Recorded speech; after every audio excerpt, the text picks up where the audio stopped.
नमस्कार दोस्तों। हम लेकर आए हैं मार्जन कमाली की द स्टेशनरी शॉप, तेहरान की वो पुरानी दुकान जो सिर्फ एक प्रेम कहानी नहीं है।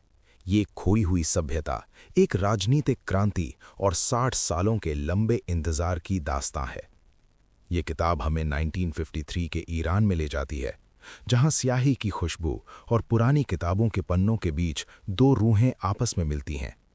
लेकिन वक्त का एक क्रूर थपेड़ा उन्हें दुनिया के दो अलग कोनों में फेंक देता है। ये कहानी उन लोगों के लिए है जो मानते हैं कि पहला प्यार कभी नहीं मरता, वो बस कहीं खामोश होकर सही समय का इंतजार करता है। इस महागाथा को हम 4 विस्तृत और भावनात्मक भागों में बांटेंगे। पार्ट 1, स्याही, इश्क और इनकलाब। पार्ट 2, बहारिस्तान का वो खूनी सन्नाटा। पार्ट 3, यादों का बोझ और नया किनारा। एंड पार्ट 4, 60 साल बाद आखिरी मुलाकात, the truth and closure. So let's start part 1, स्याही, इश्क और इनकलाब। दोस्तों, कभी कभी कुछ जगहें ऐसी होती हैं जो समय की रफ्तार को रोक देती हैं। 1953 का तेहरान एक ज्वालामुखी पर बैठा था, जहां राजनीति और क्रांति की बातें हर कोने में हो रही थीं।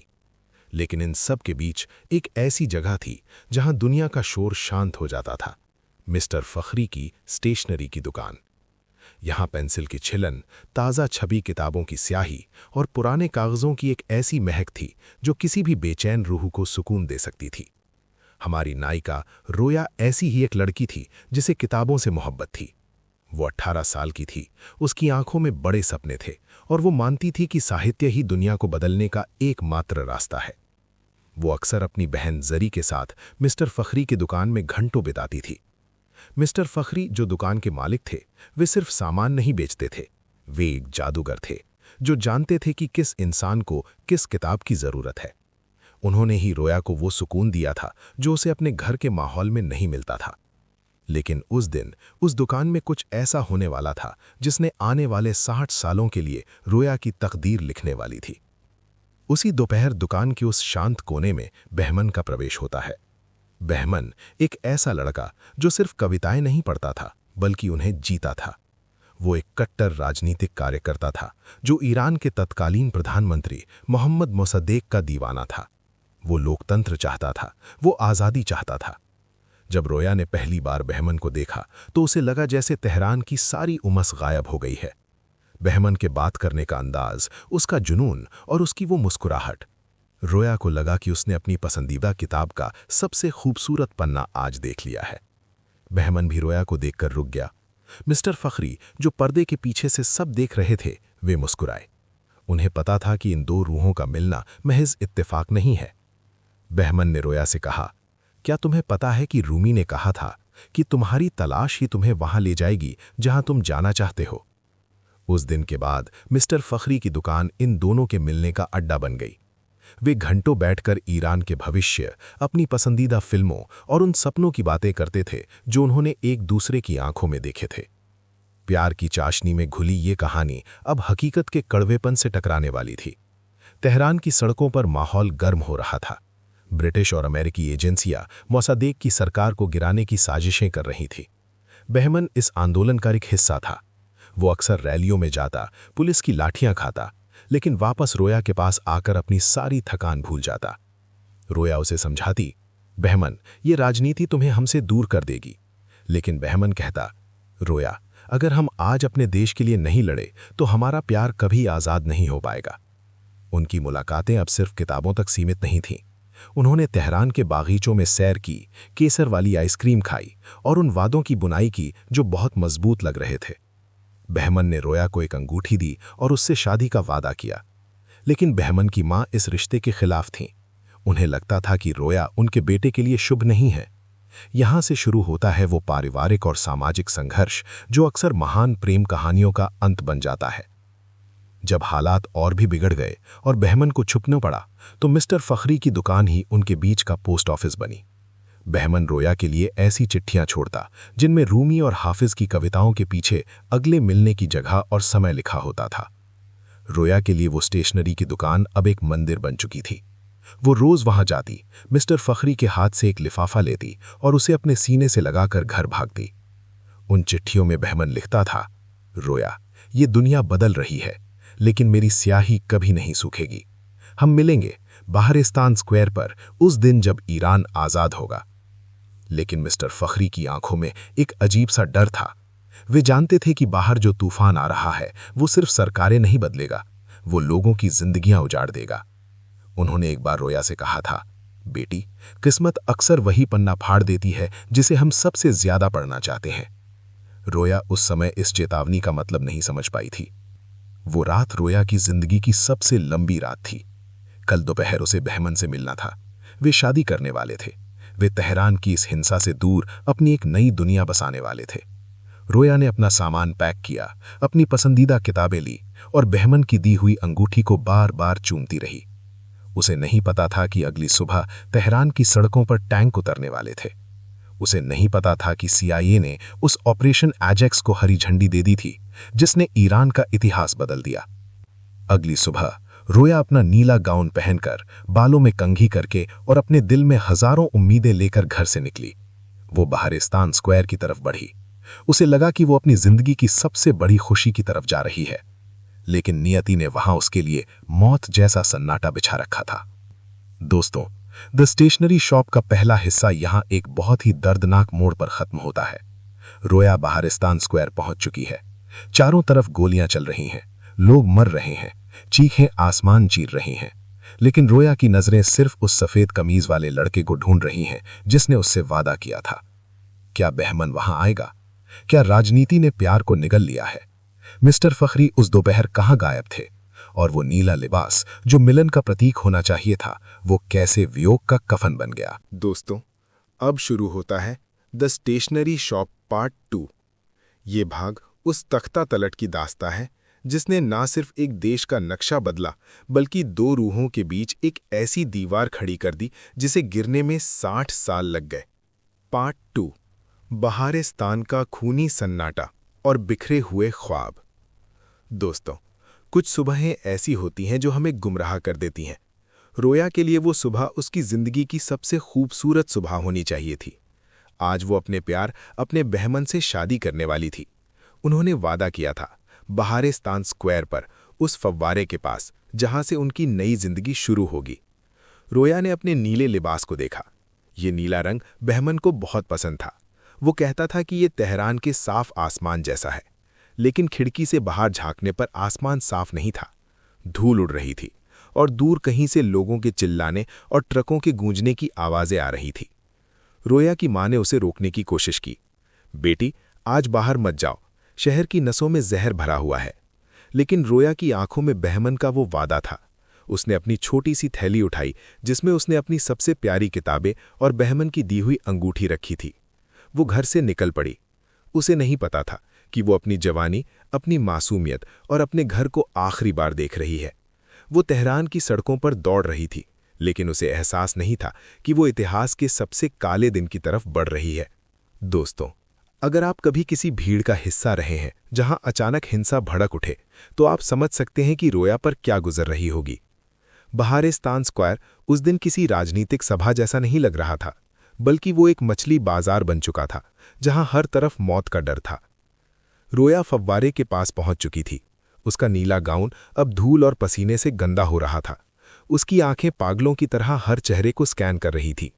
वो सफ़ेद कमीज, वो बिखरे हुए बाल। बहमन कहाँ है? उसने घड़ी देखी। दोपहर के 2 बज रहे थे। बहमन को अब तक यहां होना चाहिए था। तभी अचानक गोलियां चलने लगी। लोग गिरने लगे। रोया ने देखा कि जिसे वो लोकतंत्र का आंदोलन समझ रही थी, वो एक क्रूर तख्ता पलट में बदल चुका था। अमेरिका और ब्रिटेन की जासूसी एजेंसियों द्वारा प्रायोजित गुंडे सड़कों पर तांडव कर रहे थे।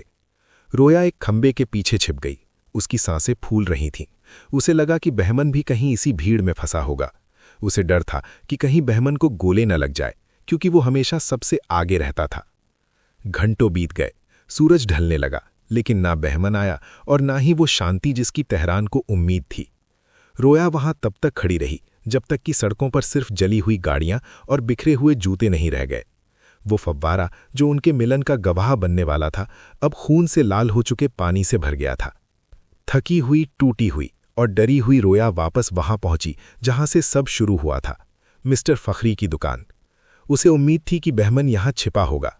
शायद वो स्क्वायर पर नहीं पहुंच पाया और उसने यहाँ संदेश छोड़ा होगा। लेकिन जैसे ही रोया अंदर गई, उसे एक ठंडी खामोशी ने घेर लिया। मिस्टर फखरी ने सिर उठाया। उनकी आंखों में वो पुरानी चमक नहीं थी, सिर्फ गहरा दुख था। रोया चिल्लाई, मिस्टर फखरी, बहमन कहाँ है? क्या वो यहाँ आया था? क्या उसने कोई चिट्ठी छोड़ी? मिस्टर फखरी ने कोई जवाब नहीं दिया। उन्होंने बस एक छोटा सा लिफाफा रोया की तरफ बढ़ाया। रोया के हाथ कांप रहे थे। उसने लिफाफा खोला। उसमें बहमन की लिखावट नहीं थी, वो उसकी माँ का संदेश था। उसमें लिखा था कि बहमन सुरक्षित है, लेकिन वो अब रोया से कभी नहीं मिलना चाहता। वो ईरान छोड़कर जा रहा है। रोया को लगा जैसे किसी ने उसकी रूह को बीच से चीर दिया हो। ये झूठ है, बहमन ऐसा नहीं कर सकता, वो चिल्लाई। लेकिन मिस्टर फखरी की खामोश आंखें कुछ और ही कह रही थीं। उन्हें कुछ पता था जो वे बता नहीं रहे थे। उस रात रोया को पहली बार एहसास हुआ कि धोखे का स्वाद खून से भी ज्यादा कड़वा होता है। मिस्टर फखरी ने धीरे से कहा, बेटी, कुछ कहानियां स्याही से नहीं बल्कि आंसुओं से लिखी जाती हैं। अब यहां रुकना तुम्हारे लिए खतरे से खाली नहीं है। रोया ने हार नहीं मानी। उसे लगा कि बहमन की मां झूठ बोल रही है। शायद बहमन जेल में है, शायद वो घायल है। अगले कई हफ्तों तक रोया एक जिंदा लाश की तरह तेहरान की सड़कों पर भटकती रही। उसने वो मंजर देखे जो उसे ताउम्र डराने वाले थे। अस्पतालों के बरामदे घायलों से भरे थे। हवा में डिटॉल और मौत की महक थी। वो हर नर्स से पूछती, क्या आपने बहमन नाम के किसी लड़के को देखा है? उसकी आंखों में एक आग है, वो कविताएं पढ़ता है। नर्सें बस दया भरी नजरों से उसे देखती और आगे बढ़ जाती। उसने बहमन के घर जाने की भी कोशिश की, लेकिन वहां ताला लगा था। पड़ोसियों ने बताया कि वे रात के अंधेरे में चले गए। बहमन गायब था, जैसे वो कभी था ही नहीं। जैसे वो स्टेशनरी की दुकान, वो कविताएं, वो वादे, सब एक सुंदर सपना था जो इस तख्ता पलट की आग में जलकर राख हो गया था। रोया की बहन जरी ने उसे संभालने की कोशिश की, लेकिन रोया का दिल उस नीले गाउन की तरह फट चुका था। उसने महसूस किया कि तेहरान अब उसका शहर नहीं रहा। ये शहर अब उन लोगों का था जिन्होंने लोकतंत्र का गला घोंट दिया था, और इस शहर ने उसके प्यार को भी निगल लिया। रोया की हालत देखकर उसके पिता को समझ आ गया था कि अगर वो यहां रही तो वो पागल हो जाएगी। तेहरान की हर गली उसे बहमन की याद दिलाती थी। मिस्टर फखरी की दुकान अब बंद हो चुकी थी। तेहरान की आत्मा मर चुकी थी। उसके पिता ने फैसला किया कि रोया और जरी को आगे की पढ़ाई के लिए अमेरिका भेजा जाएगा। कैलिफोर्निया, एक ऐसी जगह जो तेहरान से हजारों मील दूर थी, जहां की भाषा अलग थी, जहां की मिट्टी में बहमन की कोई गंध नहीं थी। रोया जाना नहीं चाहती थी। उसे लग रहा था कि अगर वो चली गई तो बहमन उसे कभी ढूंढ नहीं पाएगा, लेकिन उसके पास कोई चारा नहीं था। जिस दिन उसे निकलना था वो एक बार फिर मिस्टर फखरी की बंद दुकान के सामने जाकर खड़ी हो गई। उसने वहां की धूल को अपने माथे से लगाया। उसने अपनी वो अंगूठी जो बहमन ने दी थी एक पुरानी किताब के पन्नों के बीच दबाकर वहीं छोड़ दी। जब हवाई जहाज ने तेहरान की सरजमी छोड़ी तो रोया ने खिड़की से नीचे देखा। तेहरान एक चमकते हुए मलबे जैसा लग रहा था। उसने अपनी आंखें बंद कर लीं और खुद से एक वादा किया कि अब वो कभी प्यार नहीं करेगी। अब वो सिर्फ एक भूत की तरह जिएगी। अमेरिका पहुंचकर रोया को लगा कि वो किसी दूसरी दुनिया में आ गई है। यहां लोग आजाद थे, यहां कोई तख्ता पलट नहीं हो रहा था, लेकिन यहां उसका बहमन नहीं था। उसे अंग्रेजी बोलने में दिक्कत होती थी। उसे वहां का खाना फीका लगता था। लेकिन वक्त एक मरहम की तरह काम करता है, भले ही वो घाव के निशान नहीं मिटा पाता। रोया ने पढ़ाई में खुद को झोंक दिया। उसने अपनी बहन जरी का सहारा लिया।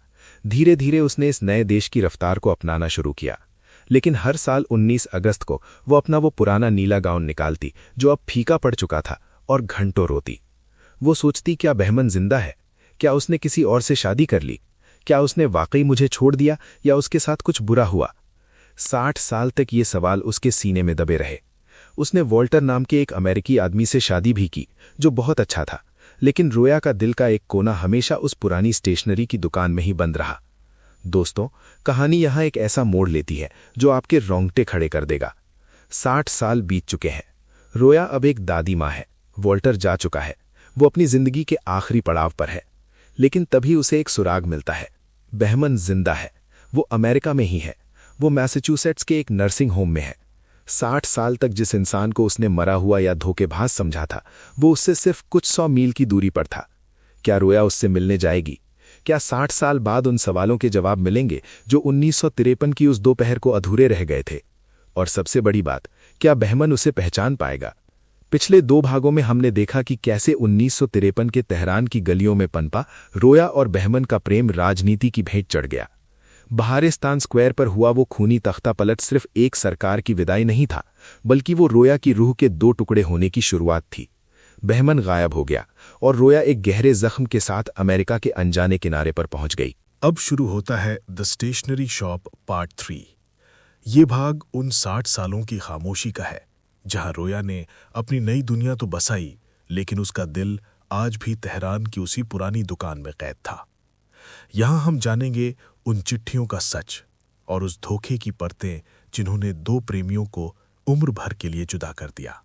पार्ट 3, यादों का बोझ और वो अधूरी चिट्ठियां। दोस्तों, जब कोई अपना घर छोड़ता है तो वो सिर्फ एक मकान नहीं छोड़ता, वो अपनी पहचान का एक हिस्सा वहीं छोड़ाता है।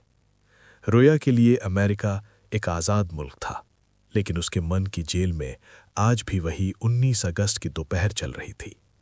कैलिफोर्निया की हवा में वो केसर और भुने हुए पिस्तों की महक नहीं थी। यहाँ की हवा ठंडी और बेजान थी। रोया और उसकी बहन जरी ने एक नए कॉलेज में दाखिला लिया। रोया ने खुद को पढ़ाई में इतना व्यस्त कर लिया कि उसे सोचने का वक्त ही ना मिले। वो केमिस्ट्री की लेबोरेटरी में घंटों बिताती, बीकरों और परखनली के बीच खुद को खो देती। लेकिन कभी-कभी जब लैब में कोई रसायनों की तीखी गंध आती तो उसे मिस्टर फखरी की दुकान की उस स्याही की याद आ जाती। वो अचानक कांप उठती और उसे लगता कि शायद बहमन अभी दरवाज़ा खोलकर अंदर आएगा और कहेगा, रोया, मैं आ गया। लेकिन कोई नहीं आता था। जरी उसे समझाती थी, रोया, पीछे मुड़कर देखना बंद करो। तेहरान अब एक जलता हुआ सपना है, हमें यहां जीना सीखना होगा। रोया सिर हिला देती, पर क्या यादें इतनी आसानी से पीछा छोड़ती हैं? उसने अपनी वो नीली ड्रेस अलमारी के सबसे निचले कोने में दबा दी थी, जैसे वो अपने अतीत को दफना रही हो। वक्त की धूल धीरे धीरे गहरे घावों को ढकने लगती है। इसी बीच रोया की जिंदगी में वॉल्टर आया। वॉल्टर एक वैज्ञानिक था, तार्किक और बहुत ही दयालु। उसे रोया की खामोशी से कोई परेशानी नहीं थी। उसे पता था कि इस ईरानी लड़की के पीछे एक बहुत बड़ा दुख छुपा है, लेकिन उसने कभी उसे कुरेदने की कोशिश नहीं की। वॉल्टर ने रोया को वो स्थिरता दी जिसकी उसे सख्त जरूरत थी। बहमन एक आग था जिसने रोया को जला दिया था, लेकिन वॉल्टर एक ऐसी धूप था जिसने उसे धीरे धीरे सेंका। उन्होंने शादी कर ली। रोया अब रोया आचन गाग बन चुकी थी। उसने एक अमेरिकी घर बसाया जहां अब फारसी कम और अंग्रेजी ज्यादा बोली जाती थी। लेकिन वॉल्टर के साथ रहते हुए भी कभी कभी आधी रात को रोया की आंख खुल जाती। वो अंधेरे में वॉल्टर का चेहरा देखती और उसे दोषी महसूस होता। वो जानती थी कि वो वॉल्टर से प्यार करती है, लेकिन वो प्यार जरूरत और सम्मान पर टिका था। वो जुनून जो उसने मिस्टर फखरी की दुकान में महसूस किया था, वो अब मर चुका था, या शायद वो अब भी कहीं जिंदा था, इंतजार कर रहा था। जिंदगी में कुछ दुख ऐसे आते हैं जो पुराने घावों को फिर से हरा कर देते हैं। रोया गर्भवती थी और उसे लगा था कि ये बच्चा उसके जीवन में वो रोशनी लाएगा जो तेहरान में खो गई थी। उसने बच्चे के लिए ख्वाब बुने थे। उसने सोचा था कि वो उसे तेहरान की कहानियां सुनाएगी, लेकिन नियति को कुछ और ही मंजूर था। उसने अपना बच्चा खो दिया। उस दिन रोया को लगा कि तेहरान की उस खूनी दोपहर का श्राप अब भी उसका पीछा कर रहा है। वो पूरी तरह टूट गई। उसे लगा कि वो किसी भी चीज को अपना नहीं कह सकती। वॉल्टर ने उसे संभालने की कोशिश की, लेकिन रोया एक गहरी चुप्पी में चली गई। यही वो समय था जब उसे फिर से बहमन की याद आने लगी। वो सोचने लगी, क्या बहमन के साथ भी ऐसा ही कुछ हुआ होगा? क्या उसने भी अपनी खुशियां खो दी होंगी? उस गम के दौरान रोया ने अपनी वो पुरानी संदूक खोली जिसमें उसकी पुरानी चिट्ठियां और मिस्टर फखरी की दी हुई कुछ किताबें थीं। उसने उन्हें पढ़ना शुरू किया और 60 साल बाद भी उन शब्दों से वही महक आ रही थी।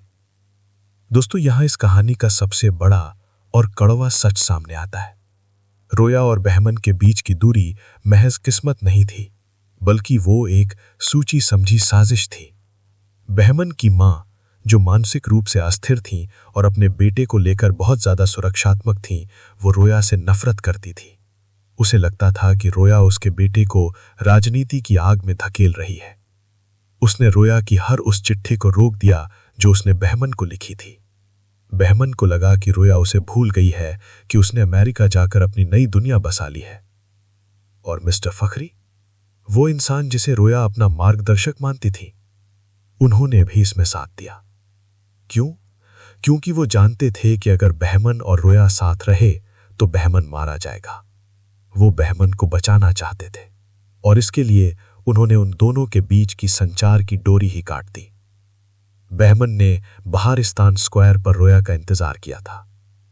वो वहां आया था, लेकिन जब उसे रोया नहीं दिखी और उसे बताया गया कि रोया उसे छोड़ चुकी है, तो वो टूट गया। 60 सालों तक दोनों एक दूसरे को धोखेबाज समझते रहे, जबकि हकीकत में वे दोनों एक ही साजिश के शिकार थे। ये एहसास किसी मौत से कम नहीं था। 60 साल बीत गए। वॉल्टर अब इस दुनिया में नहीं था। रोया की बेटियां बड़ी हो चुकी थीं। वो अपनी उम्र के आखिरी पड़ाव पर थी। एक दिन अपनी पोती की मदद से वो इंटरनेट सर्फिंग कर रही थी। उसने सोचा भी नहीं था कि एक क्लिक उसकी पूरी दुनिया बदल देगा। जैसे ही उसने बहमन असलान सर्च किया, उसकी स्क्रीन पर एक नर्सिंग होम का पता आया, न्यू इंग्लैंड जीरियाट्रिक सेंटर। वहां एक मरीज का नाम लिखा था, बहमन असलान। रोया का दिल एक पल के लिए रुक गया। उसका शरीर कांपने लगा। क्या ये वही बहमन है? क्या वो जिंदा है? वो अमेरिका में ही है? 60 साल से वो इसी मुल्क की हवा में सांस ले रहा था और उसे पता तक नहीं चला। रोया ने तुरंत उस नर्सिंग होम का नंबर मिलाया। उसकी आवाज लड़खड़ा रही थी। उसने अपना नाम बताया और पूछा कि क्या वो वहां के एक मरीज से मिल सकती है। वहां से जवाब आया, हाँ, वो यही है, लेकिन उनकी याददाश्त अब वैसी नहीं रही। रोया ने अपनी आंखें बंद की। उसे वो नीला गाउन याद आया। उसे मिस्टर फखरी की दुकान की महक याद आई। उसने फैसला किया कि वो जाएगी। वो 60 साल पुराने उस सन्नाटे को तोड़ने जाएगी। रोया मैसाचुसेट्स पे निकल पड़ी। वो अपने साथ कोई बड़ी उम्मीदें लेकर नहीं जा रही थी। उसे पता था कि वो 18 साल की लड़की नहीं रही और बहमन अब वो इनकलाबी नौजवान नहीं रहा। वे दोनों अब पतझड़ के उन पत्तों की तरह थे जो बस गिरने का इंतजार कर रहे हैं। लेकिन उसे जवाब चाहिए थे। उसे ये जानना था कि उस दोपहर बहारिस्तान स्क्वायर पर क्या हुआ था। उसे ये बताना था कि उसने कभी उसे धोखा नहीं दिया। उसे अपनी रूह को आजाद करना था। जैसे जैसे वो नर्सिंग होम के करीब पहुंच रही थी, उसे लग रहा था कि वो 60 साल पीछे जा रही है। तेहरान की गलियां फिर से उसकी आंखों के सामने घूमने लगी थी। क्या बहमन उसे पहचान पाएगा? क्या वो पुरानी नफरत या वो पुराना प्यार अब भी वहां मौजूद होगा? दोस्तों, यहां द स्टेशनरी शॉप का तीसरा हिस्सा अपनी पराकाष्ठा पर पहुंचता है। रोया उस दरवाजे के बाहर खड़ी है जिसके पीछे उसका 60 साल पुराना प्यार, उसका बहमन बैठा है। उसकी धड़कनें इतनी तेज हैं कि उसे अपना ही शोर सुनाई दे रहा है। वो अंदर जाएगी और उसे एक बूढ़ा कमजोर इंसान दिखेगा, लेकिन क्या वो उस इंसान में उस लड़के को ढूंढ पाएगी जो मिस्टर फकरी की दुकान में कविताएं पढ़ता था? और उन गुमशुदा चिट्ठियों का राज जब खुलेगा तो क्या उनका दिल ये सच बर्दाश्त कर पाएगा? अब हम उस मुकाम पर पहुंच गए हैं जहां रोया और बहमन की 60 साल लंबी खामोशी टूटने वाली है। पिछले 3 भागों में हमने देखा कि कैसे 1953 के तेहरान की एक छोटी सी स्टेशनरी की दुकान में शुरू हुआ प्यार राजनीति और धोखे की भेंट चढ़ गया। रोया अमेरिका चली गई। उसने एक नई दुनिया बसाई, लेकिन उसका दिल हमेशा उसी नीले लिबास और केसर की खुशबू में अटका रहा। तैयार हो जाइए द स्टेशनरी शॉप पार्ट 4 के लिए। ये इस कहानी का सबसे भावुक, सबसे गहरा और सबसे सुकून देने वाला अंत है। यहाँ 60 साल पुराने घाव खुलेंगे, लेकिन इस बार दर्द देने के लिए नहीं, बल्कि हमेशा के लिए भरने के लिए। पार्ट 4, आखिरी मुलाकात और सच का खुलासा। दोस्तों, क्या आपने कभी सोचा है कि 60 साल बाद किसी ऐसे इंसान का सामना करना कैसा होता है जिसे आपने अपनी रूह का हिस्सा माना था, लेकिन जिसे आपने धोखेबाज समझकर भुलाने की कोशिश की? रोया उस दरवाजे के सामने खड़ी थी। उसके सामने सिर्फ एक कमरा नहीं था, बल्कि उसकी पूरी जवानी, उसका तेहरान और उसका वो अधूरा सपना खड़ा था। अस्पताल की वो तीखी फिनाइल वाली गंध रोया को परेशान कर रही थी। उसे याद आया मिस्टर फखरी की दुकान, जहां हवा में पुरानी किताबों और ताज़ा स्याही की खुशबू होती थी। कितना बड़ा अंतर था।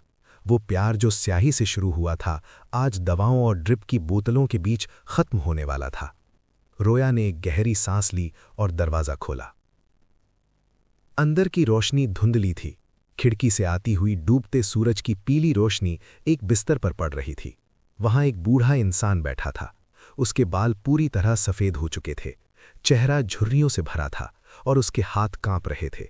वो खिड़की के बाहर देख रहा था, जैसे वहां भी वो उसी 19 अगस्त की दोपहर को ढूंढ रहा हो। वो बहमन था। 60 साल बाद बहमन असलान उसके सामने था। जब रोया ने उसका नाम पुकारा तो कमरे की हवा जैसे ठहर गई। बहमन ने उसे देखा। उसने उस बूढ़ी औरत को नहीं देखा जिसके चेहरे पर उम्र की लकीरें थीं। उसने उस 18 साल की लड़की को देखा जो नीले लिबास में मिस्टर फखरी की दुकान में रूमी पड़ती थी। बहमन की आवाज़ फटी हुई और कमज़ोर थी। उसने कहा, रोया, क्या ये वाकई तुम हो या मेरा दिमाग फिर से मुझे धोखा दे रहा है? रोया की आंखों से आंसू छलक पड़े। वो उसके पास बैठ गई और उसका कांपता हुआ हाथ थाम लिया। वो हाथ अब वैसा मजबूत नहीं था जैसा तेहरान की गलियों में था, लेकिन उसका स्पर्श आज भी वही था। रोया ने पूछा, तुम यहां कैसे? तुम अमेरिका में कब आए?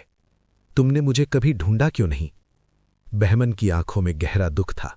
उसने अपना सिर झुका लिया और धीरे से बोला, मैंने तुम्हें हर जगह ढूंढा रोया, लेकिन मुझे बताया गया कि तुम मुझसे नफरत करती हो। मुझे बताया गया कि तुमने कैलिफोर्निया में एक अमीर आदमी से शादी कर ली है और तुम अपना अतीत भूल चुकी हो। रोया सन्न रह गई। उसे भी तो यही बताया गया था। यहीं से 60 साल पुराने बुने हुए मकड़े जाल की परतें खुलना शुरू हुईं। बहमन ने रोया को बताया कि उस दोपहर क्या हुआ था। वो स्क्वायर पर आया था। वो समय से पहले पहुंच गया था, लेकिन जैसे ही हिंसा भड़की, CIA के गुंडों ने उसे पहचान लिया। वो एक जाना माना छात्र नेता था। उसे पकड़ लिया गया और एक गुप्त जेल में डाल दिया गया। हफ्तों तक उसे अंधेरे में रखा गया, उसे पीटा गया। जब वो बाहर आया तो वो एक टूटा हुआ इंसान था। उसने रोया को चिट्ठियां लिखीं, उसने मिस्टर फखरी के पास संदेश भेजे, लेकिन उसे हर बार एक ही जवाब मिला, रोया जा चुकी है, वो अब तुम्हारी नहीं रही।